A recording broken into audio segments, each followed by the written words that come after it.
মিডিয়ার ভাইরা প্লিজ, এটা খুবই ক্রুশিয়াল, খুবই ইম্পর্টেন্ট, এটা প্রচার করতে হবে। কারণ এটা হাজার হাজার মানুষ ইনশাআল্লাহ আল্লাহ চাহে তো এটার বদলতে হয়তো বা আল্লাহ তাআলা তার জীবনটা রক্ষা করবে। হার্ট অ্যাটাক যদি কারো হয় কিভাবে বুঝবেন? দেখেন, বুকের মাঝখানে চাপ আসবে, মাঝখানটাতে। অনেকে মনে করেন বুকের বাম পাশে মনে হয় চাপ, না, বুকের মাঝখানে ব্যথা বা চাপ, এমন চাপ যদি 20 কেজি ওজনের একটা পাথর আপনার বুকে চাপা দেয় তাহলে কেমন ওজন লাগবে? ভারী লাগবে না? মনে হয় একটা ভারী কিছু চাপ দিচ্ছে, এরকম চাপ অনুভব হবে। সাথে এই চাপটা আপনার এই শোল্ডারে বাম হাতের দিকে ছড়িয়ে পড়বে, হাতটা মানে কপ কপ কপ কপ করতেছে।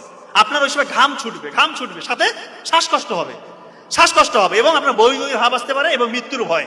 এই কয়েকটা ফিচার যদি আপনার থাকে, আপনি কাল বিলম্ব করবেন না। যদি হাসপাতাল পাশে থাকে অবশ্যই হাসপাতাল নেবেন, কিন্তু অনেকের এরকম হয় যে হাসপাতাল একটু দূরে আছে। এই জন্য ওই WHO এবং আমেরিকান হার্ট ফাউন্ডেশন তারা বলছে প্রি হসপিটাল ম্যানেজমেন্ট বাসায় করতে পারবেন। খুব ইম্পর্টেন্ট, অ্যাসপিরিন, একটা ট্যাবলেট অ্যাসপিরিন 300 mg চিবিয়ে খেতে হবে। অ্যাসপিরিন চিবিয়ে খেতে হবে, ইনশাআল্লাহ তার 50% মৃত্যুর ঝুঁকি কমে আসলো।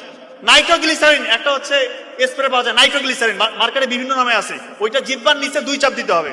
আর একটা হচ্ছে অ্যাটরভাস্টাটিন গ্রুপের যে কোনো একটা ওষুধ 40 mg খাইতে হবে।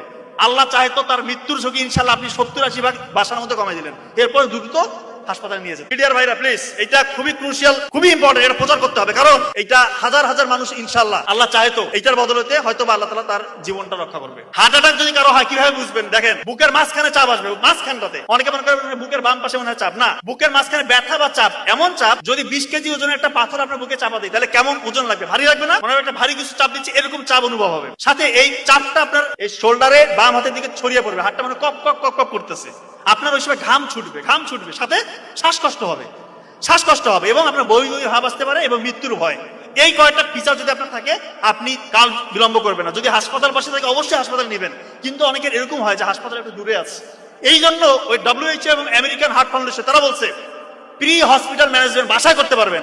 খুব ইম্পর্টেন্ট, অ্যাসপিরিন, একটা ট্যাবলেট অ্যাসপিরিন 300 mg চিবিয়ে খেতে হবে। অ্যাসপিরিন চিবিয়ে খেতে হবে, ইনশাআল্লাহ তার 50% মৃত্যুর ঝুঁকি কমে আসলো। নাইট্রোগ্লিসারিন একটা হচ্ছে স্প্রে পাওয়া যায়, নাইট্রোগ্লিসারিন মার্কেটে বিভিন্ন নামে আছে, ওইটা জিহ্বার নিচে 2 চাপ দিতে হবে। আর একটা হচ্ছে অ্যাটরভাস্টাটিন গ্রুপের যে কোনো একটা ওষুধ 40 mg খাইতে হবে। আল্লাহ চাহে তো তার মৃত্যুর ঝুঁকি ইনশাআল্লাহ আপনি 70-80% বাসার মধ্যে কমাই দিলেন, এরপর দ্রুত হাসপাতালে নিয়ে যান।